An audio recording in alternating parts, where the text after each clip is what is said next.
আল্লাহর নবী ইন্তিকাল করেছেন। ওমর রাদিয়াল্লাহু তাআলা আনহু কোনোভাবেই মেনে নিতে পারেন না নবীর মৃত্যু। সাহাবায়ে কেরাম নবীর মৃত্যু মেনে নিতে পারেন না।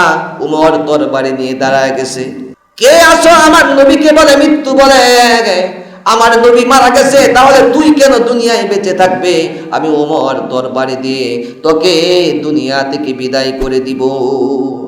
আল্লাহর নবীর এক সাহাবী যে কৃষক ছিলেন, হযরত আব্দুল্লাহ ইবনে যায়েদ ইবনে আব্দে রব্বিহি, হযরত আব্দুল্লাহ ইবনে যায়েদ ইবনে আব্দে রব্বি খেজুর গাছের মধ্যে খেজুর পাড়তেছিলেন।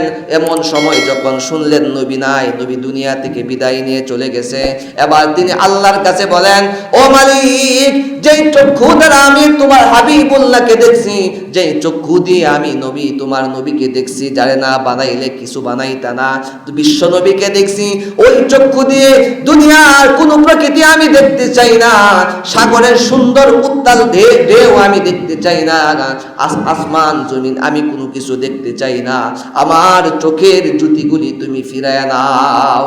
আল্লাহ ওই সাহাবীর দোয়া কবুল করেন, সাহাবীর চোখের জ্যোতি ফিরায় দিলেন। এমনি ভাবে আল্লাহর নবীর কলিজার টুকরা হযরত ফাতেমা রাদিয়াল্লাহু তাআলা আনহা দুঃখিত হয়ে ব্যথায় ব্যথিত হয়ে কোনো কিছু বলেন না। মানুষ বলে যা ফাতেমা তো মারা যাইবে, ফাতেমাকে দেয়া কথা বলতে বল, ফাতেমাকে কান্না করতে বল, নতুবা ফাতেমা কলিজা ফেটে মারা যাইবে। ফাতেমার কাছে যায়। এবার ফাতেমা বলেন, কি বলবো? সুব্বাত আলাইয়া মাসাইবুন লাউ আন্নাহা সুব্বাত আলাল আইয়ামি সিরনা লায়াদিয়া। ও মায়েরা, ও বোনেরা, শুনো, আমি কি কথা বলবো? আজকে আমার এমন একটা সময়, এমন একটা মুসিবত আমার উপর এসেছে।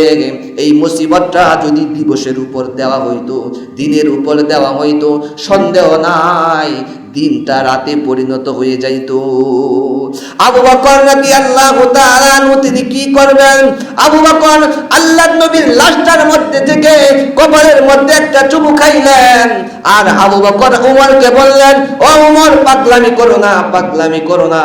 তুমি কোরআনে হাকিমের সূরা জুমারের 30 নম্বর আয়াত কি তুমি পড়ো নাই?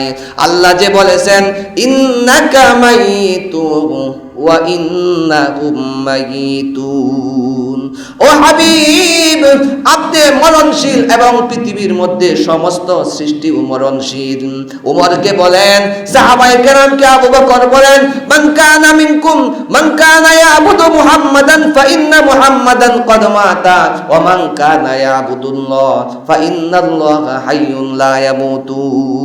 ও সাহাবারা শুনো, নবী মুহাম্মদ আজকে দুনিয়াতে বেঁচে নাই, তিনি দুনিয়া থেকে বিদায় নিয়ে চলে গেছেন। আর তোমাদের মধ্য থেকে ওমান কানা ইয়াবুদুল্লাহ, যারা আমার আল্লাহর ইবাদত করে, তোমরা সবাই জেনে রেখো, আমার আল্লাহ হলেন চিরস্থায়ী, তিনি চিরঞ্জীব, তিনি কোনোদিন মৃত্যুবরণ করবেন না। আবু বকর তাদেরকে বুঝায়, কিন্তু আবু বকরের মনে বড় ব্যথা। আবু বকরের মনে বড় ব্যথা। আবু বকরের ব্যাপারে বলা হয়েছে, আবু বকর যখন ঠেকুর দিতেন আল্লাহর নবীর মৃত্যুর কারণে, আবু বকরের ভিতর থেকে কলিজা ফোড়া দুর্গন্ধ আসতো।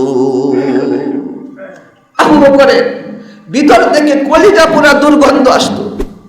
এমনও বলা হয়েছে আবু বকরের ব্যাপারে, যেই জায়গার মধ্যে আবু বকর ঘুমাইতেন উপরে যে সামিয়ানা ছিল, ওরে ভাই, কুপি বাতি যখন রাখবেন, কুপি বাতির সোজা উপরে দেখবেন একটা কালো দাগ হয়ে হয় কিনা। ঠিক তেমনি ভাবে আবু বকরের নিঃশ্বাসটা যেই সামিয়ানার মধ্যে গিয়ে পড়তো, ওই সামিয়ানাটা কলিজা ফোড়া, ওই কলিজা ফোড়া বাতাসের কারণে, কলিজা পোড়ার কারণে আবু বকরের সামিয়ানার মধ্যে এরকম কালো দাগ হয়ে গিয়েছিল। ভাইরা রে আমার, বন্ধুরা আমার, যেই কথা আমি বলতেছিলাম, এবার জিবরাইলের মৃত্যু হয়ে যায়, মিকাইলের মৃত্যু হয়ে যায়, এবার ইসরাফিলের পালা।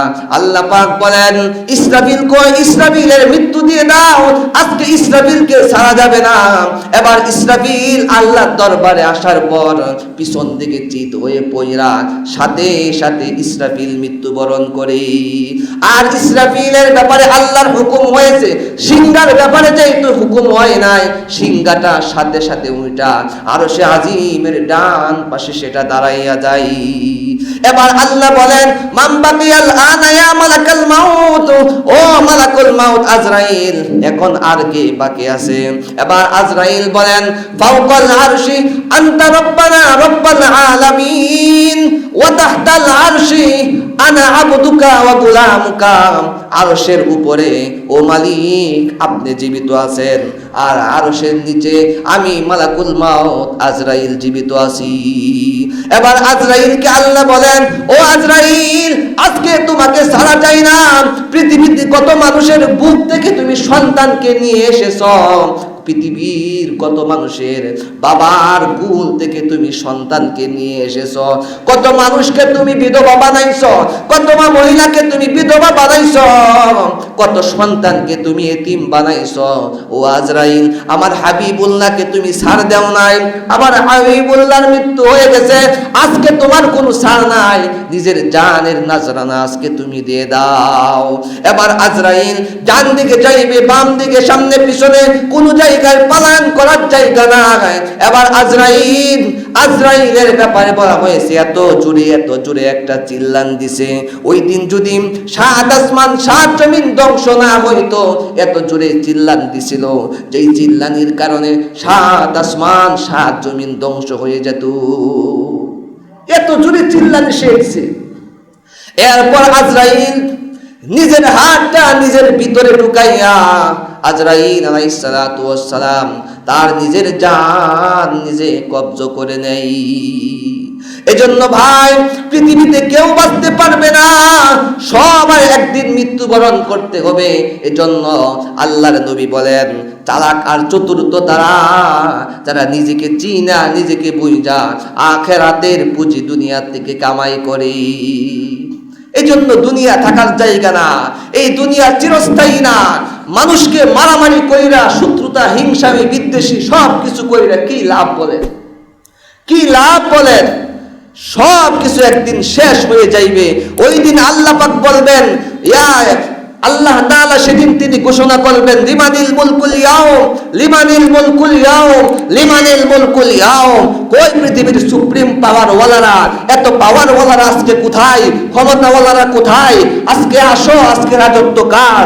সেদিন কেউ কথা বলবে না। আল্লাহ তিনি নিজেই তিনি সেদিন বলবেন, আনাল্লাহ, আমি আল্লাহ হলাম সমস্ত কিছুর মালিক, আনাল মালিক, আমি আল্লাহ মালিক, আজকে আর কেউ মালিক না, সব কিছু সেদিন ধ্বংস হয়ে যাবে। এজন্য আখিরাতকে আমরা আলোকিত করব, আখিরাতকে আমরা উজ্জ্বল করব, আখিরাতের কথা চিন্তা করে নামাজগুলি সঠিকভাবে পড়ব, মারামারি করব না, সুদ, ঘুষ, বদমাশি সব কিছু ছেড়ে দিয়ে আমরা সৎ পথে চলার চেষ্টা করব ইনশাআল্লাহ। আল্লাহ আমাদের সবাইকে বুঝার তৌফিক দান করুন, সকলে বলে আমিন।